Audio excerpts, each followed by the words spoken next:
पंजाबी पठान शहरनि में कारोबार जे लाइ पंहिंजा दुकान न हिकु मज़हब जे ख़ातिर लाइ मारियो वियो हीअ सिंधी क़ौम सॼाण जे ख़ातिर मारियो वियो हीअ हिकु सिंधी हो हुन बेगर त हुनजे मुंहं में गोली हणी इहा हिकु वॾो पुरजणो अमल कयो आहे त हीअ कॾहिं बि सिंधी मरणो न आहे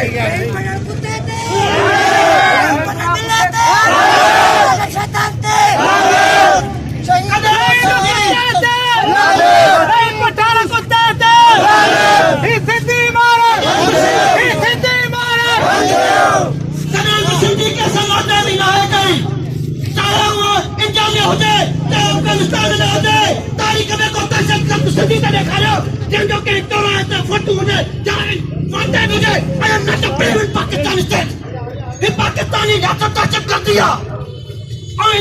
पुलिस ऑफिसरनि हिन खून बेगुनाह खून खे लहण जूं कोशिशूं कयूं आहिनि त इहे दहशत गर्द आहिनि असां सिर्फ़ु नथा चयूं त सिर्फ़ु पंहिंजा कमीने खे फांसी ॾियो पर जेके हिन मुलविस जेके पुलिस ऑफिसर आहिनि इन्हनि कमीननि खे पुलिस ते बि इहो टार्चर कयो वञे ऐं सिंधी सॼाण जो सबूत ॾियो ऐं जे कमीननि खे फाही अचण असां फंदे लाइ तयारु आहियूं इहा असांजी जेकी जदोजहद आहे असां जारी रखंदासीं जारी आहे जारी रहंदी जारी आहे जारी रहंदी जारी आहे जारी रहंदी जंग चोटी आहे इहा असां सिंधी सॼाण जे लाइ चोटी आहे ऐं हिकु नाइंसाफ़ियुनि ख़िलाफ़ चोटी आहे असां दहशत गर्द न आहियूं जेके चवंदा त दहशत गर्द असां दहशत गर्द न आहियूं असां सिंधी आहियूं परमुन आहियूं असां जेके पंहिंजो परमुन मुज़ाहिरो कया आहिनि सिर्फ़ु असां पंहिंजे हक़ घोड़ जे लाइ कया आहिनि असांखे हक़ ॾियो असांखे हक़ ॾियो इन बैगरत खे फाही ॾियण जे लाइ असां जेके दोस्त गॾु थिया आहियूं तेसि ताईं कमीने खे फाही ॾींदी तेसि ताईं असां सुकूनियूं निंडूं न कंदासीं महिरबानी कमल मां गुल को थियो न थींदो कमल मां गुल को थियो न थींदो बुखारी का धोको थियो न थींदो जेको न मल्हाए तल जी जल मां सिंध जी ए लोको बि अहिड़ो को थको थियो न थींदो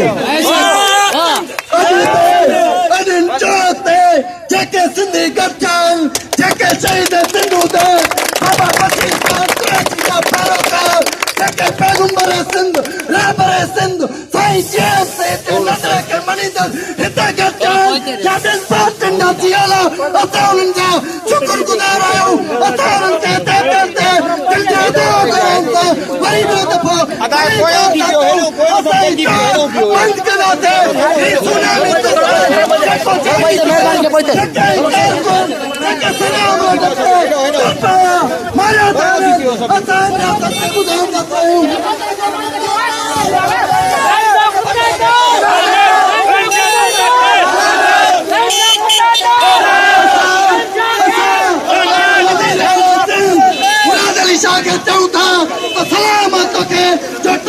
पूरा तू सेनेट में पंज बकर जी आवाज़ हुए जॾहिं सिंधियुनि जूं लानतूं शुरू थियूं त तूं बगड़नि जी पहले मां निकिरी करे ऐं सीधे वारा चीका लॻा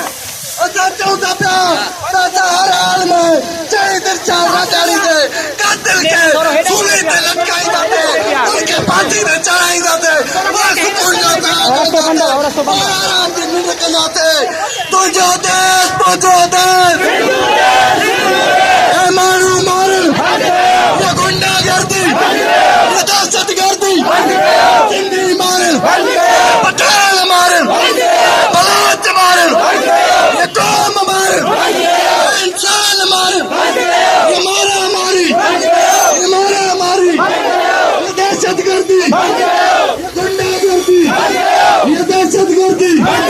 ये गुंडागर्दी ये मारा मारी ये मारो मारण सिंधी मारण है सूर्य मारण है सिंह मारण है जोधा मारण है हलाली पुत्र मारण ये दहशतगर्दी ये गुंडागर्दी ये दहशतगर्दी आज अजीज मीरवाई कहते हो दोस्तों बटे लगा चिगला है आज अजीज मीरवाई नंगर जूं नारियूं हथ क्लाशन कोज़ में जूं विड़नि वरजारियूं अञा पियूं आहिनि याव सां ही जेको कत्ले आम जारी आहे ही जेके मज़लूम मरनि था पिया ही जेके असांजी सिंध ते धड़ा लॻनि था पिया नौजवानो इहा तव्हांजे शऊर खे ललकार आहे नौजवानो इहा तव्हांजे गैरत खे ललकार आहे तव्हां सभु नौजवान हिकु आवाज़ थी वञो हर कत्ल जी मस्बत खे ऐं रस्तनि ते निकिरी अचो तव्हांजे शऊर जी असांखे ज़रूरत आहे तव्हांजे गैरत जी असांखे ज़रूरत आहे जेके नौजवान असां सां हिन रैली में गॾु आहिनि उहे तव्हां खां मुतालबो था कनि ऐं हुकूमत वक़्त जी तव्हां खां इहो मुतालबो था कयो त रहीम शाह कुते खे हिन फांसीअ ते चाढ़े सरे आम चौक ते फांसी ॾिनी वञे असांजे हथनि में ॾिनो वञे त जीअं असां उन खे पाण इंसाफ़ जे कटोरे में आणियो असां तव्हां खां इहो मुतालबो था कयो त हिन कातिल खे सरे आम सज़ा ॾेई वञे जेका सज़ा दुनिया में इबरतनाक सज़ा हुजे हे किरदार जी चंगा हे इस्लामियत जी चंगा हे हिकिड़े शऊर जी चंगा हे हिकिड़े नज़ीर जी चंगा